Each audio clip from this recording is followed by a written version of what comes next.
Mel said last draft we weren't drafting a quarterback, and he was mucking right. And Mel saying this draft we not drafting a quarterback, and I hope he mucking right. But he said this team needs more talent on defense, so that's where I'm going my first 2 picks.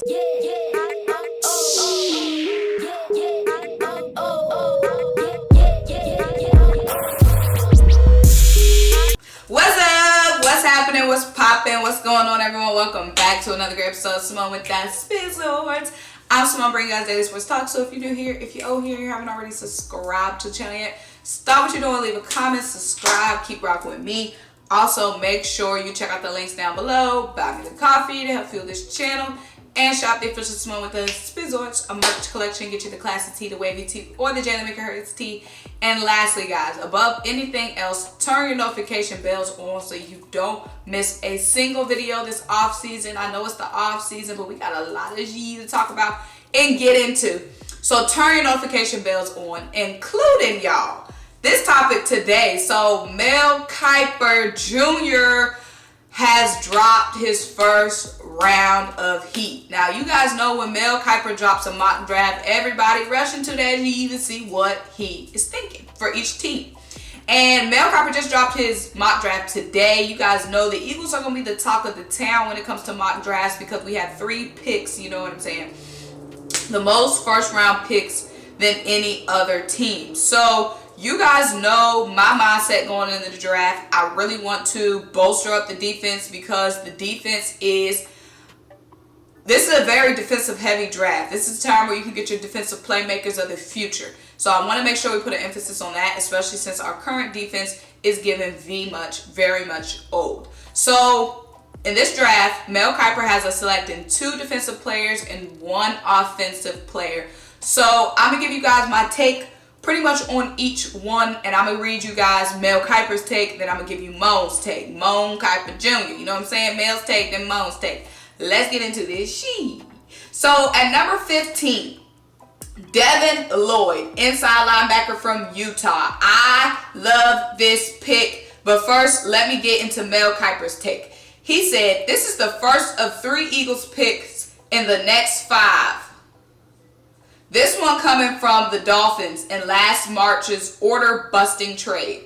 And I know that some folks are going to connect Philly with a quarterback, but I'm not buying that. Me neither, Mel. Me neither, Mel. That's why, Mel, but I'm not buying that. Tell him, Mel. Jalen Hurts earned the 2022 job by his play down the stretch. Even if he did have a great playoff game, tell him, Mel. Tell them. Mel said last draft we weren't drafting a quarterback, and he was mucking right. And Mel saying this draft we not drafting a quarterback, and I hope he mucking right. But he said this team needs more talent on defense, so that's where I'm going my first 2 picks. I had to dive deep back into my research to find the last time the Eagles took a linebacker in round 1, going all the way back to Jerry Robinson in 1979. I was 18 years old at the time of that draft. This is both a need and a value pick, as Lloyd is coming off a tremendous season. I've compared him to Tampa Bay's Devin Lloyd. He's an off-ball linebacker with speed, versatility, range, and run and hit ability. He had 8 sacks and 4 picks last season. This will be a major boost to the Philly defense. Mel, we on the same page. Cut the crap on that quarterback G. You heard Mel? Cut the crap. He said, I'm not buying that G. You know, he said, I'm not buying that. And neither am I, Mel. I love this pick. Me and Mel are right here, right now. Linebacker, 15, best available. I'm fine with, I know I went on and on about Nakobe Dean, but I believe in this draft, Nakobe Dean is already off the board, which I'm fine with. If I get Devin Lloyd or Nakobe Dean at number 15, Devin Lloyd or Nakobe Dean at number 15, I'm happy. Devin Lloyd and Nakobe Dean, 2 high-value picks in the first round. Devin Lloyd is supposed to be a game changer at the linebacker position, and we need a big change. Like Mel said, it's been since 1979 since we went linebacker in the first round, but this is the first time we've had 3 first-round picks. So I think Howie will be okay with taking a linebacker in this type of draft, this type of defensive draft. And he has 3 picks. Me and Mel right here, right now. We right here, right now. Now, let's see what he says with number 16. Now, we get a little, is Mel seeing something I'm not seeing? So, at number 15, we get a defensive end. We get a pass rusher. That's what we want. But it's not a pass rusher y'all probably think. It's this guy, Arnold Ebiketie. And I probably jacked up his name, but he's from Penn State. So, he's a homer. The fans will like that. Now, I know the pass rushers in the draft that everybody's talking about, of course, Hutchinson, Thibodeau. But the thing that makes this so interesting is that we are taking this guy, Arnold Ebiketie, at number 16. And I know I'm probably jacking up his name. But there's another guy who's supposed to be best available. His name is Karlaftis. Y'all know, by the time we get to the draft, I'm going to have the name straight. But Karlaftis is supposed to be the best available. And he's still on the board in this scenario. But Mel has us taking Ebiketie ahead of Karlaftis. So that has some people scratching their head. You know, like, why would we not go clearly best available? But let's hear what Mel has to say.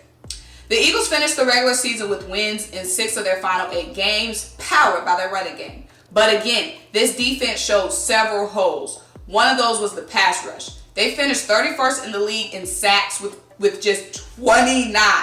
11 of those coming from the tackle duo of Javon and Fletcher Cox. I see edge rusher as a priority. Even if 2017 first rounder Derek Barnett, a free agent this offseason, returns to the team, God forbid he returns to the team, he has never quite put together a consistent season, and he had just 2 sacks in 2021. So let's use the pick from Carson Wentz's trade on a rising pass rusher. Ebiketie, a transfer from Temple, is coming off a stellar season for the Nittany Lions. He had 9.5 sacks, 19 total tackles, and 2 forced fumbles. He has long arms and is explosive at the snap, and he's strong enough to set the edge in the run game. I'm a big fan.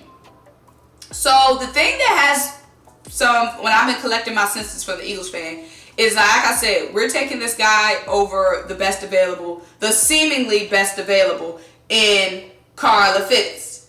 Now, George Karlaftis from Purdue. Now, I'm not saying Mel obviously sees something in this guy. And you guys know that the combines are coming up. It's a lot of bowl games coming up. So I'm thinking this guy that he has us taken at number 16, we want a pass rusher. So me and Mel on the same page there. But it is kind of like, why is he not taking best available Purdue's George? So that is kind of confusing. But like I said, Mel studies these guys way more than the average person. So maybe once it comes bowl time and once it comes combine time, this guy might shoot up the boards. So it's still early, y'all. We're still in January. It's a long time until April. So we're on the same page with Mel as of getting a pass rusher. But the only thing that's confusing is he's not taking best available at this position. But maybe this guy is best available. Maybe he'll shoot up the draft boards. Now, good. Pass rusher, linebacker, I'm good. I like that. Now, let's get to the last pick. Number 19. The Eagles pick. Our pick. You know, ain't no Dolphins pick. Ain't no Colts Wentz pick. This is our true pick. Who does he have us getting? Could it be a cornerback? Could it be a lineman? Could it be a safety? No. At number 19, he has us taking Chris Olave. Olave. I'm sure y'all let me know. I'll get it right by April. Wide receiver from Ohio State. Now, y'all know I don't want to draft another wide receiver in the first round. We did that the last 2 drafts. I don't want to draft another wide receiver. Mel, you lost me. You lost me here, but let me read his reasoning first. Let me give him a chance. Let's finish out the Eagles picks with another wide receiver, which will make back-to-back-to-back drafts that Philly went wide out in round 1. This is still an issue, though. Devonta Smith had a good rookie season and looks to be the clear number 1, but 2020 first rounder Jalen Reagor underwhelmed and might never be more than a decent third option. Ooh, Mel, savage. Going back to the 2019 draft, the Eagles took J.J. Arcega-Whiteside in round 2, but he has had just 16 catches over 3 seasons. Jalen Hurts has to get more help. Olave was a touchdown machine at Ohio State. He had 35 touchdowns in 4 seasons, and he's one of the best deep threats in the class. At 6'1", he can play inside or outside. He's a player who looks better and better when you watch all of his snaps in the game, because even if he didn't catch 10 passes, he was always open. Okay, I like that. Always open. But what I don't like, yo, is the idea of getting another wide receiver when we haven't developed the slew of wide receivers we've had. The slew of young wide receivers we had. Why are we going to get another wide receiver we're not going to develop? Okay? And 2, another thing I'm not liking is, are we going to still get a wide receiver in free agency? Because we need that veteran in the wide receiver room. This guy, Chris Olave, great player, but he's given Devonta Smith attributes. He's a great route runner, but he's still small. He's undersized as your traditional wideout. He's given a lot of parallels to Devonta Smith. And like I'm saying, I don't think it's necessarily an issue with having 2 of similar style wide receivers, but when that's the only style we have, when are we going to get that big body receiver? You know what I'm saying? When are we going to get the big body receiver? When are we going to get the true X receiver for Jalen Hurts? You know what I'm saying? We got to mix things up. We already got a crafty route runner who can get open anytime. We already got that. His name is D. Smitty. We already got an undersized, inside, outside route runner who can get open, get separation. We got that. His name is Devonta Smith. So we're not the best at drafting wide receivers, especially around the 19, 20, 21, 22 area. That's how we ended up with Jalen Rager. Okay? So, like I said, Mel, I'm with you on Devin Lloyd. I see what you're doing round 2 with the defensive end. We do need a pass rusher. We'll see if this guy's stock rises.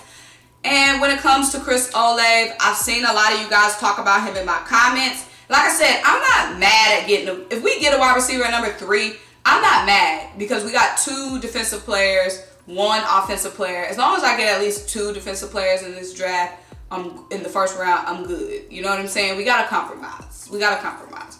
So, we'll see. Like I said, this is a really good draft in my opinion. I like the draft. Linebacker, edge rusher, more offensive weapons for Jalen Hurts. You can't go wrong there. You just can't go wrong.